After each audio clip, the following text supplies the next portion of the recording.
Recently, we have seen a short duration meeting of UAE President to India, and in this meeting, it was decided by India to open a data embassy. So, what is data embassy? What kind of role it can play as far as the economic and sovereign interest of India is concerned, and why India has decided to open this embassy in the United Arab Emirates? Let us try to understand this in more detail. Now, we know that President of UAE has recently visited.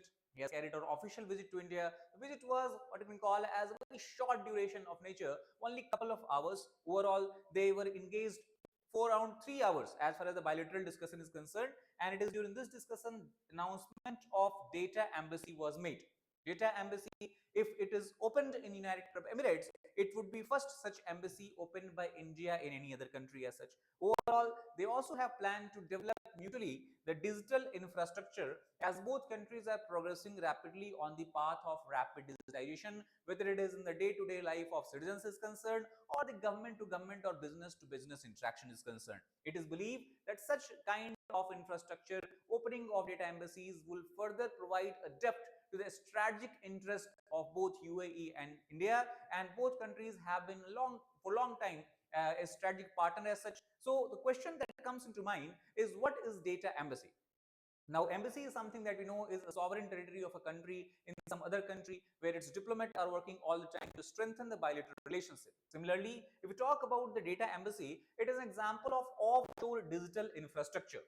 In this infrastructure, critical national data storage can be done, and the differences, generally when we talk about data that is collected by from the citizens of India, whether it is Aadhaar data or any kind of personal data, it is stored within the cloud servers of India itself. But here, if data embassy is opened, these data can be opened, this data can be stored in the foreign territory, and overall, however, jurisdiction wise, the jurisdiction over these centers would be completely under the home country's dominion. Overall, it is an example of protecting and ensuring digital sovereignty.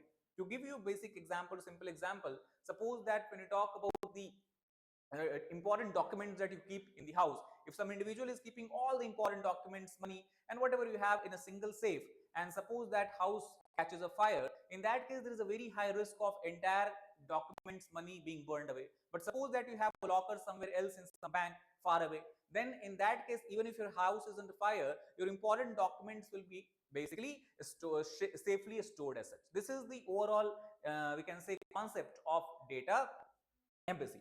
Now, the core purpose of this behind is to ensure that digital life, digital continuity keep going on or progresses in India, even if its data is compromised. Because today we know that India is one of the most affected country as far as cyber attacks, cyber terrorism is concerned, and the nature extent of cyber attack has been continuously growing. So this kind of infrastructure will provide resilience to the cyber structures also, or we can say data system also. At the same time, if natural disaster is affecting country, recovery of this data can be easier as it is stored as a backup copy in other countries. Geopolitical risk mitigation also is there, because if in the case of war-like situation, in case of military confrontation-like situation, the data will not be entirely destroyed in the home country. It can be safely retrieved from the UAE in this case as such, and thus backup of essential database, even if it is in the home country, if it is affected by cyber terrorism or cyber attack, then we can say that to some extent we'll have the additional backup as such. As far as the legal and sovereignty framework is concerned, though the data embassy will be opened in UAE, for example, in this case, it does not mean UAE will have control over this infrastructure as such. The entire control would be exercised by India. Home nation will have jurisdiction. Exclusive right to access this data will only for India as such.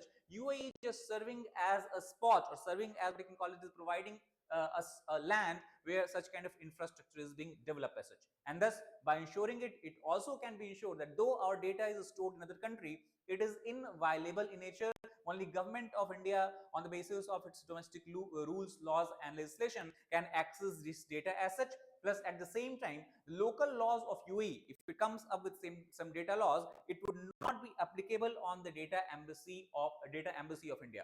So it is similar to normal or general embassy as well. Any local rule and law does not apply inside the embassy premises.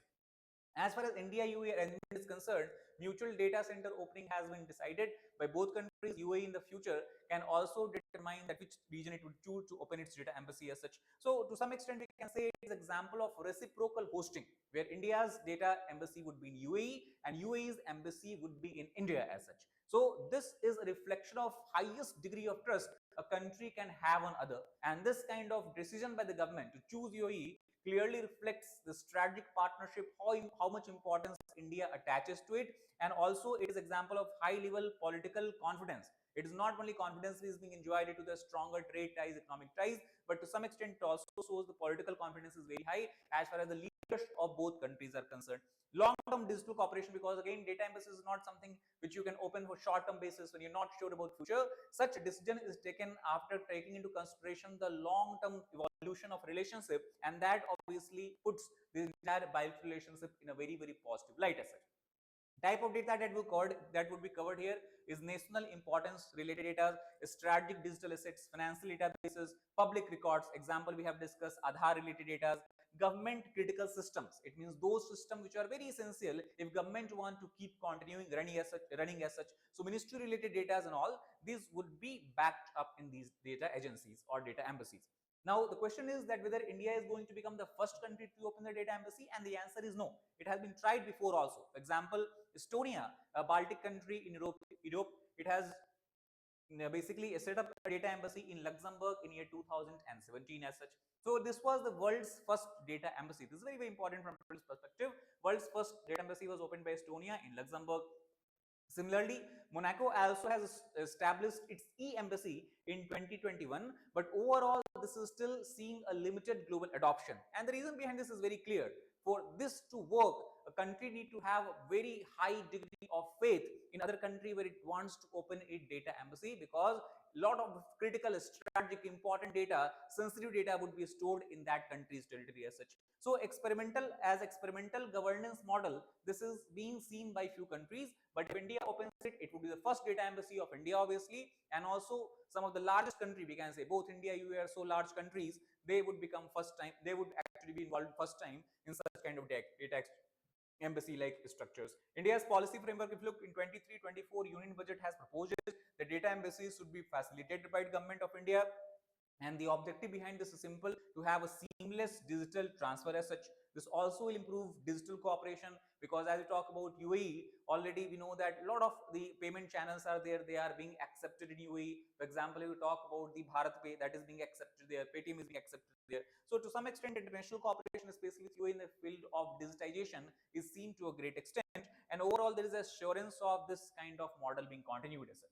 As far as the role of Ministry of Electronics and Information Technology is concerned, this is the ministry, if data embassy is open, would be responsible for formulation of policies, how this entire situation will unfold, how this entire management of data would be done, data embassy regulations, what kind of regulations it will have to be, it will have to go through.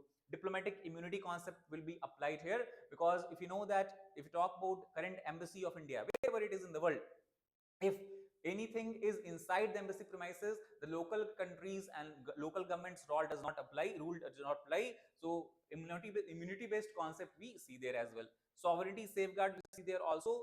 Plus, it would be we can say a beginning or initial step taken in the future digital diplomacy, which seems to be the way forward. So that's all for this particular video. If you like the video, please hit the like button, share it with your friends, as a subscribe channel most content. Thank you very much.